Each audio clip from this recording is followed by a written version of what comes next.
and welcome. So, I have been knitting for over 20 years and I've been crocheting for over 14 years. And I've picked up a lot of hacks for both of those and other crafts as well along the way. And I'm making a bit of a series about things that might help other people, things that, had I known them when I first started doing crochet, knitting, or various other crafts, I might have benefited from them in the beginning. Um, But everyone has to learn at some point in some way. I just like helping other people and giving people information if it will help them. Circular knitting needles are great for flat knitting as well. So I do have a lot of normal knitting needles that are quite long and the straight ones. But I find that they can be, for me, they're annoying because as I'm knitting, they might catch in my clothes or catch on like the arm of the sofa or the armchair that I'm sat in. Or if I'm trying to knit like in the car or on a bus or a train or what have you, it can be quite cumbersome and get in the way. So I really like using circular needles for all knitting, whether it's circular or flat, because like just to show you the ones I've got to hand right now, these are quite small. The bits that you're actually knitting with don't get in the way very much because they are, they're just a little bit longer than the length of my or the width of my fingers. So I've got enough to hold on to do what I'm doing, but without it like catching on things and getting in the way. And they're really easy to store your knitting when you are putting it away for some time or if you're going traveling with it or what have you. I like popping, as I've said in a previous video, I like popping like toggle stoppers on them and it holds all the stitches on. And it's a really handy way of taking up a bit less space. Those ones that I just showed you there, they're actually interchangeable needles. I got a set recently and I really, really like the interchangeability of it because it means that if you need different lengths, you haven't got to buy loads of different needles. You just get the different lengths of cable and then the needles. How did I forget that word? The needles themselves. And it's really handy. I really like it. Choosing colours for colourwork knitting. If you aren't sure what shades of a colour you want to use for your colourwork knitting, a really handy way of figuring out which shades you want to use is to take a picture of the yarn that you're using and go into your photo editing app and desaturate the whole picture. I'll put a little video in here of me doing it. Basically, if you want your color work to really pop, you need to make sure that your colors really contrast with each other. And just choosing two colors that look like they might be opposite, you might actually get quite a muddy response once you've finished knitting that item and you won't actually be able to see much of the definition. But by putting it into or by desaturating the image, you can see which tones are close together and which ones are far apart. So in this image, I've got a black yarn, a blue yarn, a white yarn, and a yellow yarn.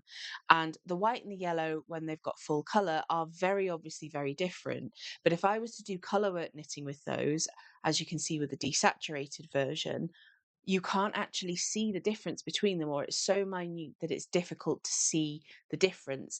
And in color work, that will translate to it not being a very obvious pattern or, sort of opposite color scheme or what have you.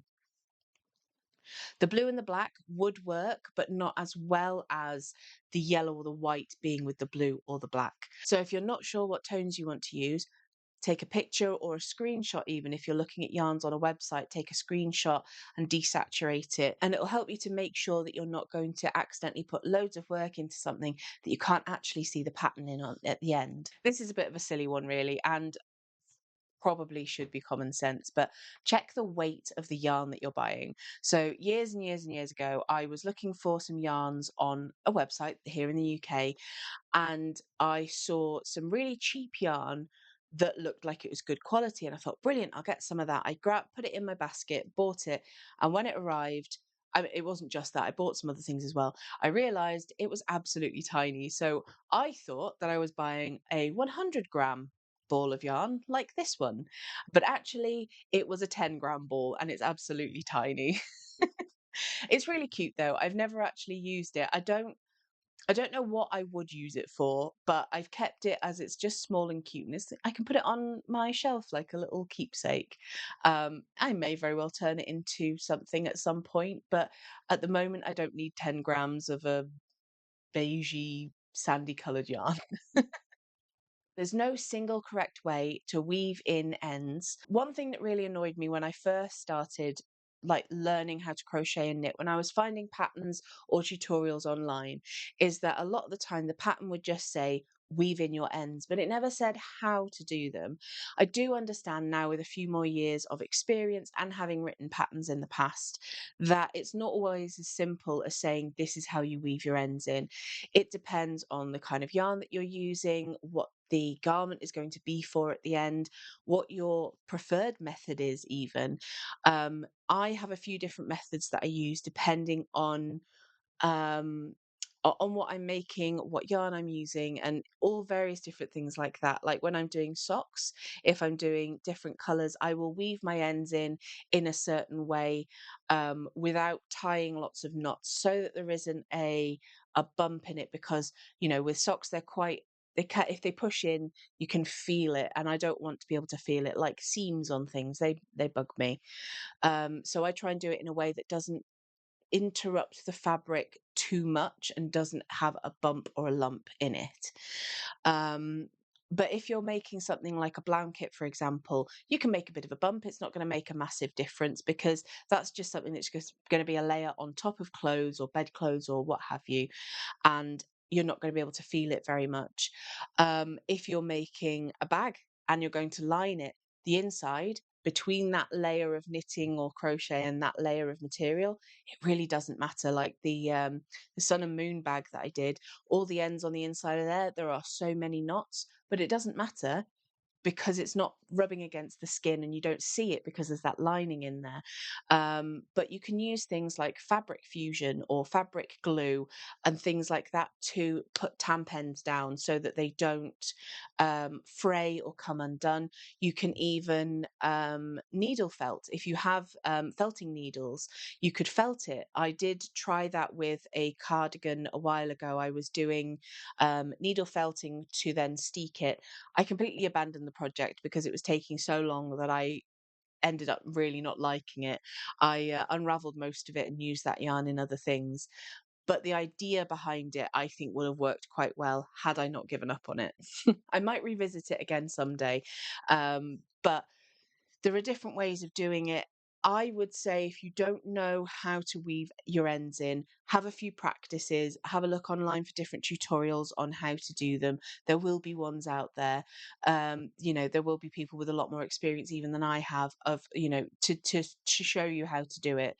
I would say though, don't just trust in like crocheting over a tail end. I advocate for weaving in ends and weaving back and forth, because the back and forth method, that means that if you've got to pull in any direction, it's not just going to pop out. It has to pull in every direction in order for it to keep pulling out, and it might give you enough time to see that it's pulling out to fix it before it actually like unravels anything.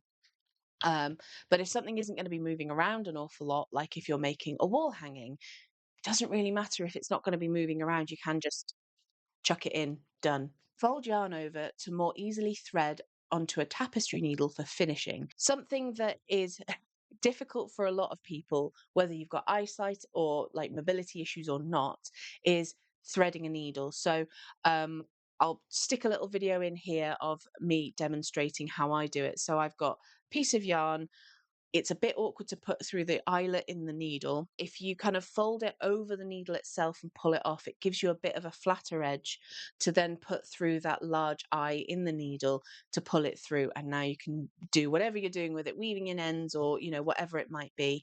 That this doesn't necessarily work for like cotton thread or embroidery. Oh, I suppose it would work for embroidery thread a little bit. But anything where you've got like a long, thin eye on the needle, and you might have a fibery end and it's not behaving very well. If you fold it over and flatten it between your fingers a little bit, that can make it so much easier to thread that needle. So thank you for watching. Please do let me know if you've learnt any new things here or if you've got any tricks that you use that might be helpful for other people. If you would like to find me elsewhere, there is a link to my link tree in the doobly doo. Bye for now.